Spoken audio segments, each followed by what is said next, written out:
Multiplication of a matrices by a scalar. अब ये दो मैट्रिक्स के मल्टीप्लीकेशन की बात नहीं कर रहा हूं अभी मैं, वो भी आगे आएगा, हालांकि मैं बता चुका हूं, ठीक है। फिर भी यहाँ पे क्या लिखा हुआ है, multiplication of matrix by a scalar. Scalar का मतलब क्या है, कांस्टेंट, मतलब कोई सा भी, मतलब एक्स वाई जेड कुछ भी, या के या ए बी सी कुछ भी, या कोई भी वैल्यू 1 2 3 4 5 6 कुछ भी एक्स वाई जेड, ठीक है। लाइक दिस कोई भी स्केलर से अगर आप मल्टीप्लाई करोगे किसी मैट्रिक्स के अंदर, याद रखना ये बहुत इंपॉर्टेंट पॉइंट है, मैं फिर से बोल रहा हूं, ये वाला पॉइंट पे थोड़ा सा स्ट्रेस दे देना। क्यों? क्योंकि ये वाला पॉइंट कई जगह पे आपका पूछा गया है, आपके कॉम्पिटेटिव एग्जाम से भी, एंड ऑफ कोर्स आपके सेमेस्टर एग्जाम के लिए भी बहुत ज्यादा इंपॉर्टेंट हो जाता है, क्योंकि बच्चों को कंफ्यूजन सबसे ज्यादा यहाँ पे होता है।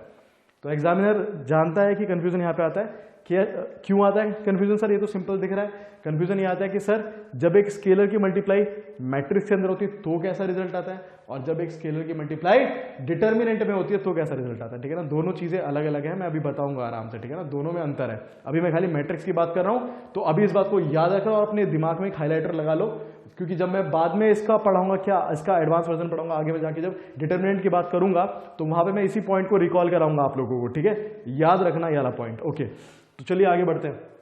तो multiplication of a matrix by a scalar, let A be any m cross n matrix and k be any real number, कोई भी हो सकता है ना, स्केलर है वो, कुछ भी हो सकता है, called scalar the m cross n matrix obtained by multiplying every element. ये चीज ध्यान देने वाली है, multiplying by every element of the matrix A. वो जो मैट्रिक्स ए दी हुई ना, उसका हर एक एलिमेंट, भाई ऊपर से लेके नीचे तक सभी एलिमेंट में किससे मल्टीप्लाई होगी? इसी कांस्टेंट k से, is called scalar multiple of a by k and is denoted by ka। Clear? Simple. कहने का मतलब क्या है, देखो ये लिखा हुआ है, suppose that you have a matrix like this, है ना, a is equal to a i j m cross n। ये वाली मैट्रिक्स है आपके पास, ठीक है भाई, ये वाली मैट्रिक्स है। तो क्या होने वाला है? तो ये होने वाला है, अगर आपको निकालना है a के या k a, एक ही बात है, कोई दिक्कत वाली बात नहीं है, a के या k आपको निकालना है, तो क्या हो जाएगा, a के a, उसका पहली बात तो ऑर्डर चेंज नहीं होगा, ऑर्डर वही रहेगा, ठीक है ना, जो ऑर्डर यहाँ पे था m क्रॉस n, वही ऑर्डर उसका वहां पे रहेगा। और दूसरी बात, ये जो k है ना, इसकी हर एक एलिमेंट में अंदर, हर एक एलिमेंट में अंदर मल्टीप्लीकेशन हो जाएगी। a के a बराबर है, कोई दिक्कत वाली बात नहीं, जैसे लिखना चाहो वैसे लिख लो, लेकिन एक चीज का ध्यान रखना कि इस k से सभी एलिमेंट में मल्टीप्लीकेशन होगी अंदर। जैसे ये आपका मैट्रिक्स दिया हुआ है, ठीक है ना, if a is equal to like this 5 2 1 6 minus 5 2 1 3 and 6, it is a 3 cross 3 matrix, ठीक है ना, इसमें तो कोई दिक्कत नहीं है, it is a 3 cross 3 matrix. तो जो 3 क्रॉस 3 की मैट्रिक्स है, इसके अंदर मैंने क्या करा, इस a के अंदर मैंने क्या कर दिया, 3 से मल्टीप्लाई करा दिया मैंने यहाँ पे। तो मैं 3a निकालना चाह रहा हूँ, तो अगर 3a निकालना चाह रहा हूँ तो मेरे को क्या करना पड़ेगा? क्या सर सिर्फ इसमें मल्टीप्लाई कर दूं मैं, काम खत्म? या सर सिर्फ इस वाले कॉलम में कर दूं, काम खत्म? या सर सिर्फ इस वाले रो में कर दूं, काम खत्म? नहीं भैया, कहीं पे भी काम खत्म नहीं होगा। क्या करना पड़ेगा, क्या करना पड़ेगा यहाँ पे आपको पूरे में कंप्लीट, पूरे में करना पड़ेगा मल्टीप्लिकेशन। यानी कि इस 3 की मल्टीप्लाई यहां भी होगी, यहां भी होगी, यहां भी होगी, यहां भी होगी, यहां भी होगी और यहां भी। तो ये कैसे बच जाएंगे, समझ रहे हो, हर एक में। इतना स्ट्रेस इसलिए दे रहा हूं, इंपॉर्टेंट पॉइंट है, डिटरमिनेंट में ऐसा नहीं होता, आगे बताऊंगा खैर वो चीज, ठीक है। अभी इसको समझो। तो यानी कि then 3a is equal to कितना हो जाता है आपके पास, ऑफकोर्स 3 इंटू 5 15, 3 इंटू 2 6, देखो सब में हो रही है ना multiply, 3 into 1 3, 3 into 6 18, minus 15 6 3 9 and 18। Clear? So this is your 3a and of course order तो चेंज नहीं हुआ ना, ऑर्डर तो चेंज नहीं हुआ ना, ये भी आपका 3 क्रॉस 3 ऑर्डर का था, तो ये भी आपका 3 क्रॉस 3 ऑर्डर का ही है, ऑर्डर कहीं पे भी आपका चेंज नहीं हो रहा है। Next thing, properties of multiplication of a matrix by a scalar, ठीक है ना। प्रॉपर्टी इसकी किस तरीके से आती है, यानी कि इसके अंदर क्या क्या आप विचार कर सकते हो, क्या क्या आप विचार कर सकते हो, ठीक है। तो पहली चीज क्या है, scalar multiplication of matrices distributed over the addition of matrices, that is distribute हो जाता है ये, दैट इज आपकी कोई मैट्रिक्स है, आपकी कोई मैट्रिक्स है A, ओके, और आपकी कोई दूसरी मैट्रिक्स है B। आपने क्या करा कि दोनों मैट्रिक्स को आप जोड़ रहे हो, है ना, A प्लस B आप कर रहे हो, और उसके अंदर आप कोई इस तरीके से बाहर से किसी कांस्टेंट से, किसी स्केलर से मल्टीप्लाई करा रहे हो, तो एक्चुअली में क्या होगा, ये स्केलर डिस्ट्रीब्यूट हो जाएगा दोनों मैट्रिक्स के साथ अलग अलग, यानी कि अगर आपके पास ये चीज जरा बिल्कुल विचार करना और घर पे करके देखना, ए और मैट्रिक्स बी बनाना, उनको जोड़ के उसका मल्टीप्लाई करना किसी के से, और फिर अलग अलग दोनों मैट्रिक्स का मल्टीप्लाई कराना के से और फिर उनको जोड़ना, दोनों का रिजल्ट आपके पास क्या आ जाएगा, सेम ही आएगा, अलग अलग नहीं आएगा, फॉर श्योर सेम ही आएगा, अलग अलग नहीं आएगा, इस चीज का ध्यान रखिएगा, ठीक है। नेक्स्ट थिंग इज, नेक्स्ट चीज आपके सामने ये रही, क्या कह रहे हैं, ये कह रहे हैं if P and Q are two scalars and A is any M cross N matrix, P और Q आपके दो स्केलर है और A आपकी कोई भी M क्रॉस N की मैट्रिक्स है, then P plus Q dot A, अब ये यहाँ पे भी इक्वेशन इस तरीके से लिखी आ गई, यहाँ पे मैं आपको साफ साफ करके लिख के समझाता हूं इसे, वो क्या कहना चाह रहे हैं। तो P और Q आपकी कोई मैट्रिक्स थी, तो P plus Q dot A, इस तरीके से आपने किसी स्केलर से करा, किससे, A से, और बाहर भी कर दोगे तब भी आपका still you will be getting it like this, PA plus QA, कोई दिक्कत वाली बात नहीं है। यानी कि ऐसा कुछ नहीं है कि सर आगे हो रहा है तो कुछ और आएगा, पीछे हो रहा है तो कुछ और आएगा, चीजें सेम ही रहेंगी, क्योंकि स्केलर का कोई ऑर्डर वगैरह तो नहीं होता है, स्केलर की पूरे पूरे में मल्टीप्लिकेशन हो जाती है। हाँ, जब अगर यहाँ पे कोई मैट्रिक्स आ जाए, अगर उसमें कहानी दूसरी होती है, क्योंकि मैट्रिक्स मल्टीप्लिकेशन में क्या चीज मैटर कर जाती है, वहां पे आपका ऑर्डर भी मैटर कर जाता है, ठीक है। बहुत सही, आगे चलते हैं। Okay, next thing, if P and Q are two scalars and A is this, then P Q A is equal to P Q dot A।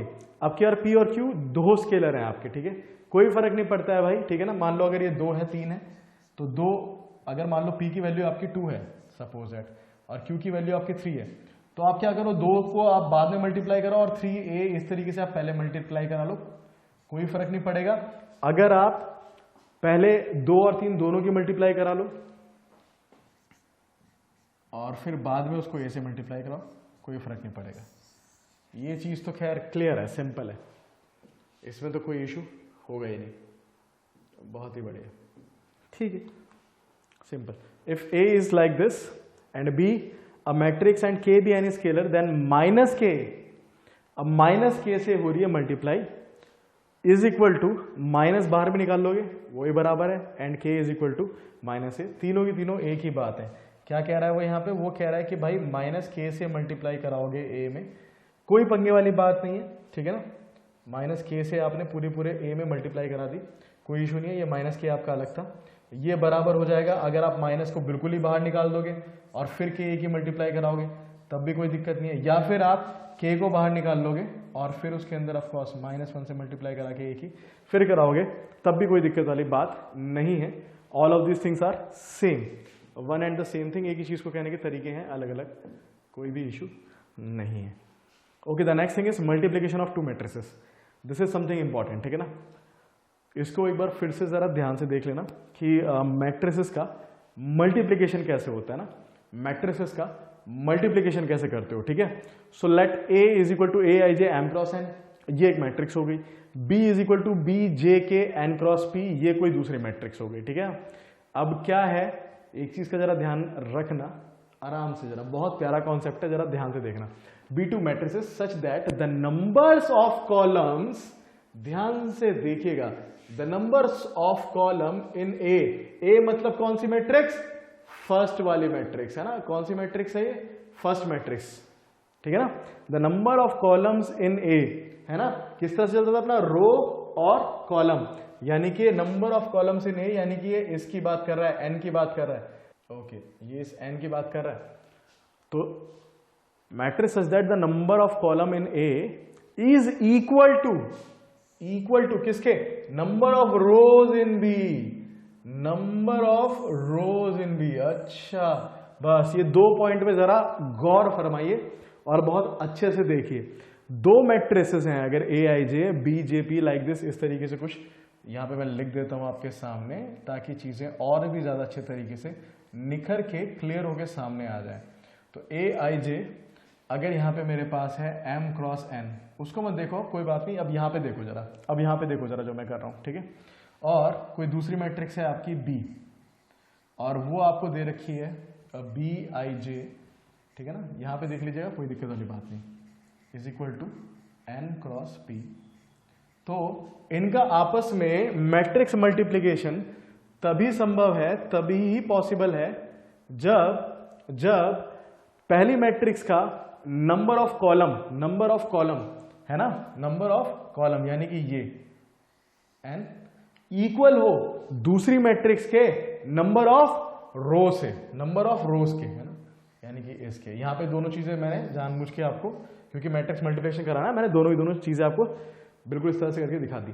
तभी होगा, यानी कि a डॉट बी पॉसिबल कब होगा, a डॉट बी जो है possible ही आपका तब होगा जब ये इसका कॉलम और इसका रो बराबर आ जाए, अदरवाइज ये पॉसिबल ही नहीं होगा। ये चीज समझिए। अगर ये है if definitely if n is equal to n, है ना, इस तरीके से ये यहां पे हो गया, कंडीशन हो गई आपकी satisfy, then only A B is possible. ठीक है ना, ए बी पॉसिबल है। ए बी को आप कह सकते हो कि ठीक है आप ए बी निकाल सकते हो अगर ये इस तरीके से बराबर हो गया। अगर ये नहीं है बराबर तो आप ये निकालना पाप हो जाएगा फिर, ठीक है ना, इसको नहीं निकाल सकते फिर। क्लियर, ठीक है। तो क्या कह रहा है वो, अगर ऐसा होता है then the matrix C which is C I K, इसने कुछ और मतलब कि रिप्रेजेंटेशन का तरीका निकाल लिया, M cross P such that C I K J के से लेकर के एन तक ए आई जे बी जे के। ये लैंग्वेज से घबराने की जरूरत नहीं है, मैं हूं ना यहाँ पे, लैंग्वेज से घबराने की जरूरत नहीं है, समझाऊंगा इसे नाम से, ठीक है ना। Is called the product of matrices A and B in that order and we write C is equal to A B. कहना क्या चाह रहा है वो कि भाई जो तीसरी मैट्रिक्स आएगी सी, वो कुछ भी हो सकती है आपकी ए आई जे डॉट बी आई जे करके कुछ भी आएगी आपकी मैट्रिक्स, ठीक है ना। और वो जो होगी उसका ऑर्डर क्या आएगा, उसका ऑर्डर है वो जरा देखने वाली बात है। ऑर्डर उसने क्या रखा, ऑर्डर उसने रखा एम क्रॉस पी, ऑर्डर उसने रखा एम क्रॉस पी। ये भी एक देख के सोच समझ के रखने वाली बात है, ठीक है। किस तरीके से, देखिए जरा आराम से। अगर आपका ए का ऑर्डर कितना बताया था मैंने, ए का ऑर्डर बताया था आपका एम क्रॉस एन, ठीक है, और बी का ऑर्डर कितना बताया था, बी का ऑर्डर बताया था आपका एन क्रॉस कितना P, okay, it is an cross P. तो अब ये जो इनका मल्टीप्लाई करके आपका मैट्रिक्स आने वाला है, जो मल्टीप्लाई करके मैट्रिक्स आने वाला है, उसमें क्या करना है, ऑफ कोर्स ये दोनों पहले तो सेम होने चाहिए। तो ये चीज याद रखना, इस तरीके से कुछ कर लेना, ठीक है ना, ये दोनों सेम, और बस इस दोनों को हटा दो, बात खत्म। ये दोनों साथ साथ आ जाएंगे लाइक दिस, ठीक है ना।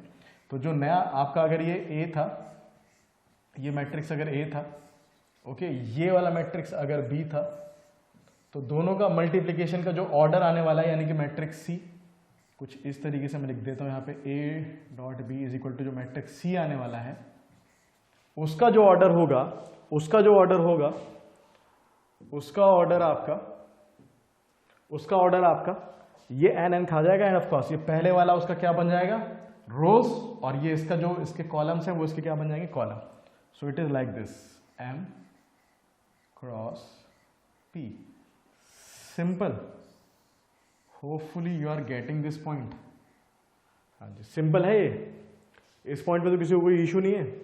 अब बढ़िया, तो अगर ए इस तरीके से है, बी ऐसे है, तो ए बी पॉसिबल तब होगा, पहली चीज जब ये दोनों के दोनों आपका सेम हो, यहां भी एन हो, यहां भी एन हो, यानी कि इसके नंबर ऑफ कॉलम और इसके नंबर ऑफ रोज बराबर हो, और फिर उसका ऑर्डर क्या आएगा, इसका जो कॉलम है, और सॉरी इसका जो रो है वो इसका रो बनेगा, और इसका जो कॉलम है बी का वो इसका कॉलम बनेगा, यहाँ पे लाइक दिस, इस तरीके से। वो यही बात यहाँ पे कहना चाह रहा है, यही बात वो यहाँ पे कहना चाह रहा है, और कुछ नहीं कह रहा है। समझ में आई बात। तो अगर ऐसा हो जाता है तब आप कहते हो कि C is equal to A dot B. अब इसके एलिमेंट्स कैसे आएंगे सर, ये तो आपने ऑर्डर की बात कर दी, इसके एलिमेंट्स कैसे आएंगे सर, एलिमेंट के लिए भी तो उसने कहानी कह दी, ये उसने एलिमेंट की तो बात बता रहा है। वो क्या बताना चाह रहा है, वो एलिमेंट की बात देखिए जरा, एलिमेंट की बात जरा समझ लेते हैं कि वो एलिमेंट की बात क्या कहना चाह रहा है।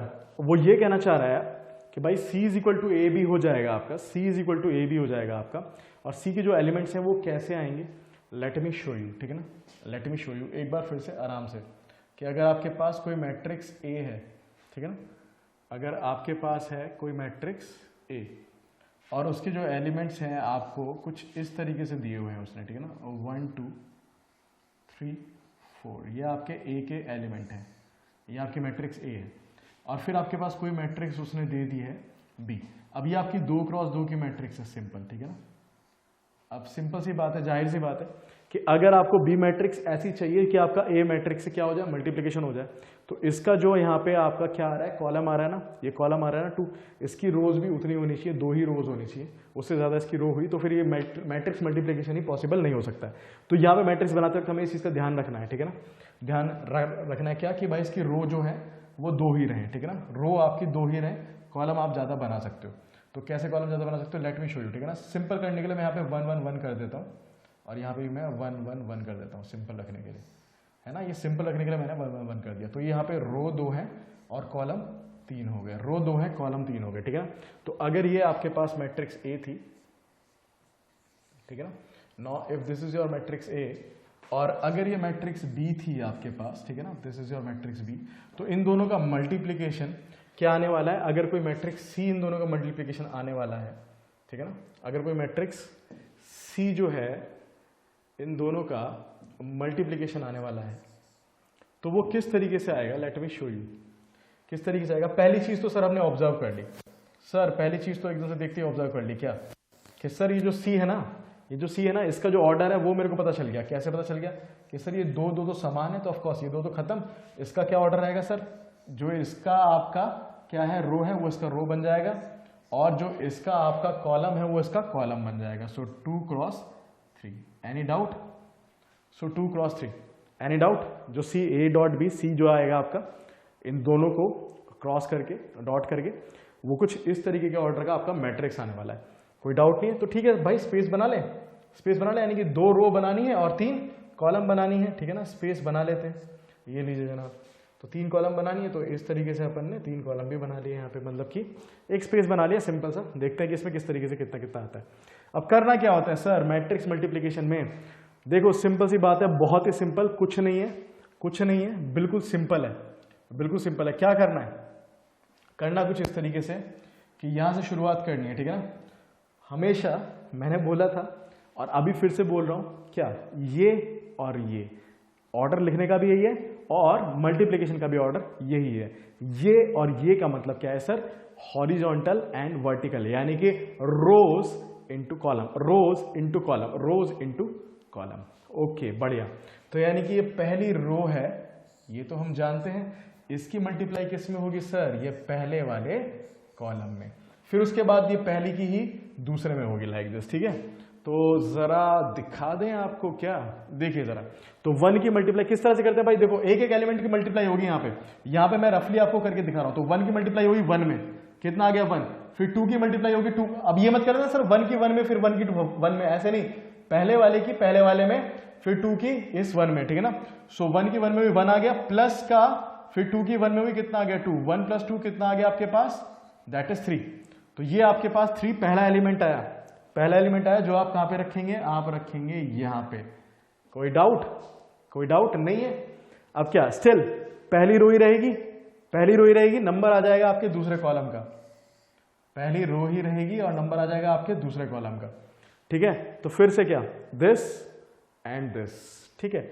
अब क्या बार बार चेक करने की जरूरत नहीं, क्योंकि देखो 1 1 है, इसलिए मैंने सिंपल रखा था यहाँ पे, क्योंकि बार बार चेक करने की जरूरत नहीं है, वही रिजल्ट आएगा, 1 + 2 3 आएगा। तो यहां पे भी क्या आ जाएगा आपके पास, 3 आ जाएगा, तो यहां पे भी आपके पास क्या आ जाएगा, 3 आ जाएगा।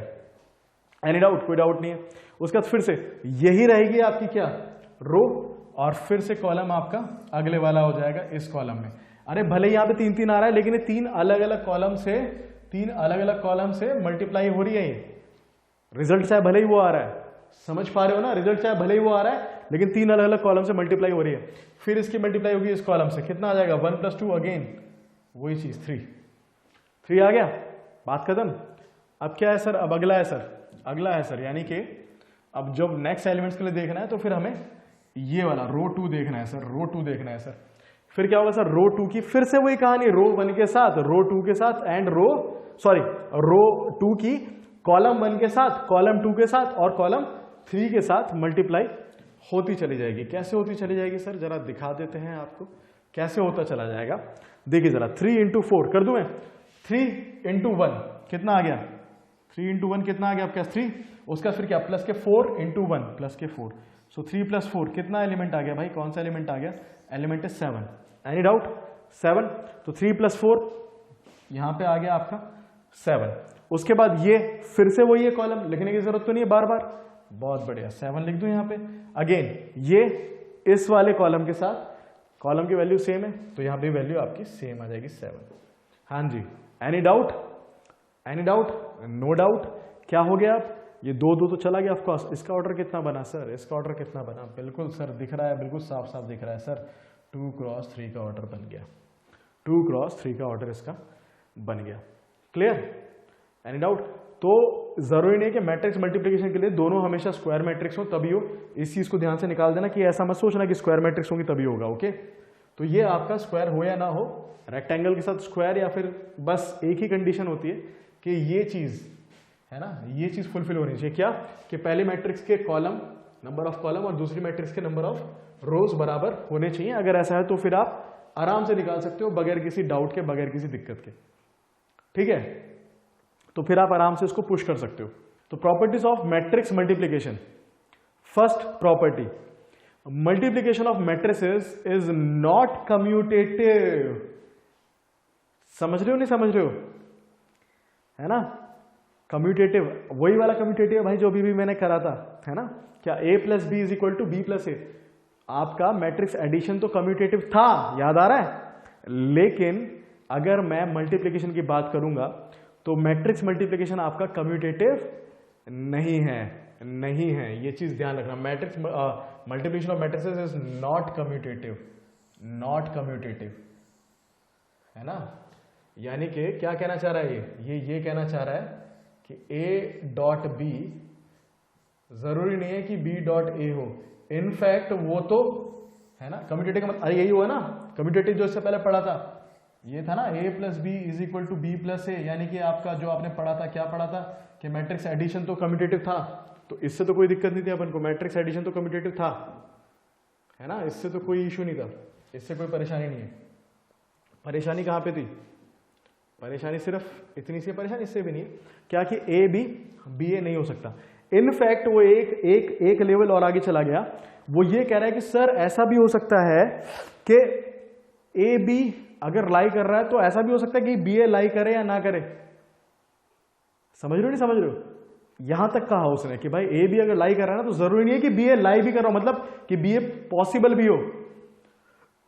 अच्छा देखिए जरा कैसे, ये उसने कह तो दिया in fact if the product of A be exist, यानी कि अगर ए बी एग्जिस्ट कर रहा है, ये अगर आप निकाल सकते हो तो जरूरी नहीं है, इट इज नॉट नेसेसरी, जरूरी नहीं है that the product of B A will also exist. ये चीज जरूरी नहीं है कि भाई बी ए का भी प्रोडक्ट निकल के आए, ये चीज जरूरी नहीं है कि अगर ए भी आपका निकाल रहे हो तो बी ए भी आप निकाल लोगे, ये चीज जरूरी नहीं है, बिल्कुल भी जरूरी नहीं है। फॉर एग्जाम्पल, यहां पर उसने एग्जाम्पल भी लिख दिया बहुत सिंपल तरीके से, देखना जरा। फॉर एग्जाम्पल अगर कोई एक मैट्रिक्स ए है जो कि 3x2 की है और इसका अगर मैं मल्टीप्लिकेशन कर रहा हूं बी के साथ और बी आपका 2x4 का है, 2x4 का है, तो ऑफकोर्स ए डॉट भी निकल जाएगा। हाँ जी सर, ए डॉट भी निकल जाएगा, इसका रिजल्ट कोई मैट्रिक्स सी आएगा जिसका ऑर्डर कितना होगा, 3x4 का ऑर्डर होगा, ठीक है, जिसका ऑर्डर होगा 3x4 का। अब अगर मैं, ये तो था आपका क्या ए बी, है ना, ये तो आपका था ए बी जो आपने बगैर किसी दिक्कत के, हाँ मतलब वैल्यू कुछ भी आए, वैल्यू से मतलब नहीं, बट हाँ ऑर्डर पॉसिबल है और आपने निकाल लिया, हाँ आप निकाल सकते हो। बट अगर मैं बात करूं बी ए की, है ना, बी ए की, जरा देखना इसमें बी कितना है, 2x4 है, 2x4 है बी, और ए कितना है, इसका मल्टीप्लिकेशन कर रहा हूं मैं ए के साथ, ए कितना है, 3x2 है। तो ए अगर 3x2 का है तो देखना जरा क्या आ रहा है। अरे सर यहां तो बेसिक ब्लंडर हो गया। क्या बेसिक ब्लंडर हुआ सर? यहां 4 है, यहां पे सर 3 है, not same sir, not same.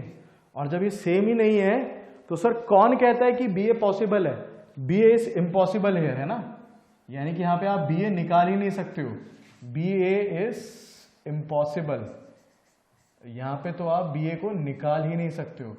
और जब आप बी ए को निकाल ही नहीं सकते हो तो भाई वो ए बी के इक्वल आने की तो बात तो भूल ही जाओ, है ना। ए बी के इक्वल तो कैसे आएगा, आ ही नहीं सकता जब आप निकाल ही नहीं पा रहे हो।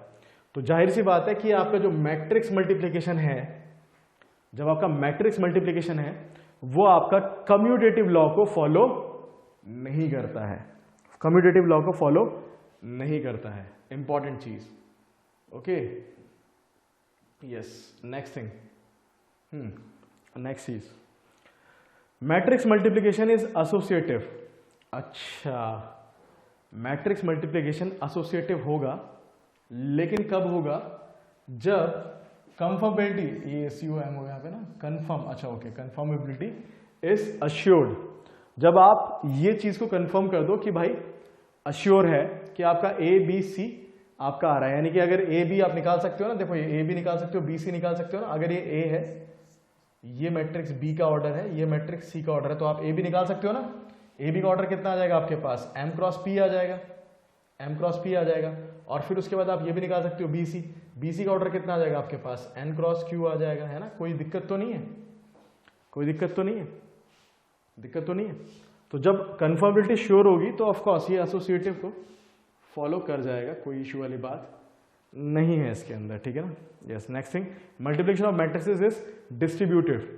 डिस्ट्रीब्यूटिव एसोसिएटिव का मतलब तो समझ गया ना यार, ये चीज तो क्लियर है ना, इसमें तो कोई इशू नहीं है, पंगा नहीं किसी को। एसोसिएटिव में ये मैंने एडिशन में भी कराया था, वहां पे A plus B plus C था, यहाँ पे A dot B dot C होगा, क्योंकि ये मल्टीप्लिकेशन की बात कर रहा है। Multiplication of matrices is distributed with respect to addition of matrices, that is distributed होगा ये, दैट इज अगर ये कोई मैट्रिक्स A है और ये कोई मैट्रिक्स B और C है, और अगर दो मैट्रिक्स B और C को अगर जोड़ रहे हो और उसका मल्टीप्लिकेशन कर रहे हो किसी मैट्रिक्स A के साथ, तो वो डिस्ट्रीब्यूट हो जाएगा, यानी कि A की मल्टीप्लाई कर, जैसे आप अलजेब्रा में करते हो, सिंपल यार, सिंपल, A की मल्टीप्लाई B के साथ प्लस A की मल्टीप्लाई C के साथ, लाइक दिस। ये चीज बिल्कुल कंफर्म है, ये चीज बिल्कुल हो जाएगी, ठीक है, ये चीज बिल्कुल हो जाएगी, इसमें कोई भी इशू, कोई भी दिक्कत वाली बात नहीं है। Clear? Next thing is the equation AB is equal to 0 does not necessarily imply that at least one of matrices A and B must be a zero matrix। ये बहुत इंपॉर्टेंट चीज है, ठीक है ना। अगर कहीं पे लिखा आ जाए आपको, ठीक है ना, कहीं पे अगर लिखा आ जाए, ऐसा कोई लिख के दे दे कि भाई A dot B is equal to 0 आ रहा है मेरा, कोई ऐसे बता दे, तो कई बार क्या लगता है ना, जैसे कि हम सिंपल सी बात करते हैं ना, अगर कोई मेरे को कहे कि भाई A डॉट B 0 कब होगा, तो मैं कहूंगा यार या तो B 0 हो या तो A 0 हो, तभी मेरा रिजल्ट 0 आ सकता है ना, ऐसा हम जनरली कहते हैं भाषा में।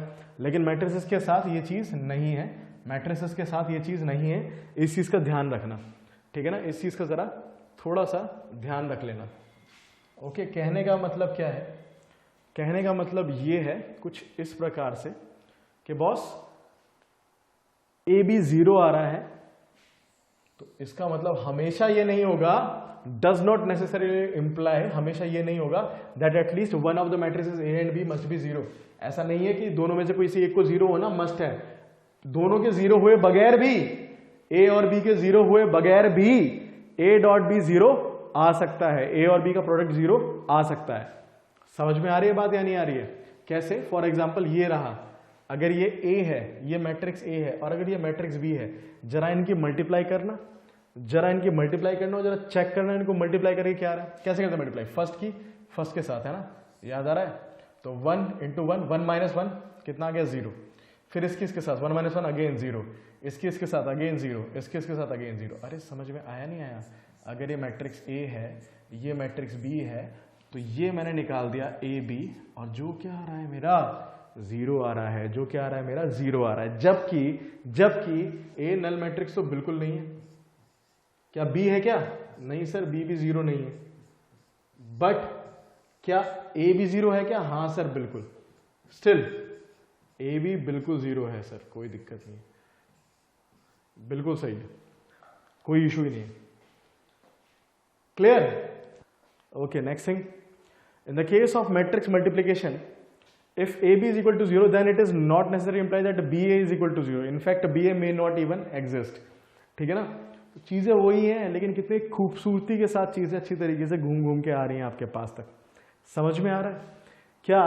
अगर किसी केस में उसने बोल दिया कि भाई AB is equal to 0 है, उसने बोल दिया कि A डॉट B जो मैं निकालता हूं ना, उसका रिजल्ट मेरे को 0 मिल जाता है, तो इसका मतलब ये बिल्कुल भी नहीं है, it is not necessarily implied that BA भी 0 हो, है ना। ये बिल्कुल भी जरूरी नहीं है कि ये BA 0 हो जाए। इनफैक्ट ऐसा भी हो सकता है कि BA में नॉट इवन एग्जिस्ट। अब ये चीज तो समझ में आ रही है ना, क्योंकि A भी एग्जिस्ट करता है तो जरूरी नहीं है कि BA भी एग्जिस्ट करता हो। क्यों? क्योंकि मैट्रिक्स मल्टीप्लीकेशन क्या नहीं करता है आपका, क्या नहीं करता है आपका, कम्यूटेटिव लॉ को फॉलो नहीं करता है, कम्यूटेटिव वाली प्रॉपर्टी को नहीं मानता है। तो इसलिए ये ए भी जीरो है, तो जरूरी नहीं है कि बी ए जीरो, इनफैक्ट ये भी हो सकता है कि बी ए आपका एग्जिस्ट ही ना कर रहा हो, ऐसा भी हो सकता है, ठीक है ना। Next thing, both left and right cancellation laws hold for matrices multiplication as shown below, ठीक है ना। किस तरीके से होता है, A B is equal to, अगर ए सी है तो B is equal to C होगा, कंफर्म होगा। अगर A B is equal to B, A C दे रखा है तो B is equal to C होगा if A is non singular matrix. ये क्यों लिखा हुआ उसने नॉन सिंगुलर मैट्रिक्स, उसने क्यों लिखा है यहाँ पे नॉन सिंगुलर मैट्रिक्स लिखने की वजह उसकी ये रही, क्योंकि अगर ए सिंगुलर मैट्रिक्स हो गया के ए का जो वैल्यू है कितना आ जाता है, जीरो, डिटर्मिनेंट ऑफ ए कितना आ जाता है आपका, जीरो। तो यानी कि फिर तो इसका कुछ कहानी बचती ही नहीं है, ठीक है। तो A B is equal to A C होगा तो B is equal to C होगा जब आपका ए नॉन सिंगुलर होना चाहिए, तो सिंपल सी चीज है। ओके, अगली चीज of course B is equal to C A भी होगा जब, और अगर ऐसा है तो B is equal to C हो जाएगा if A is non singular matrix. Non singular क्यों, क्योंकि सिंगुलर होगा तो वैसे भी कहानी जीरो पे आके खत्म हो जाएगी, ठीक है ना।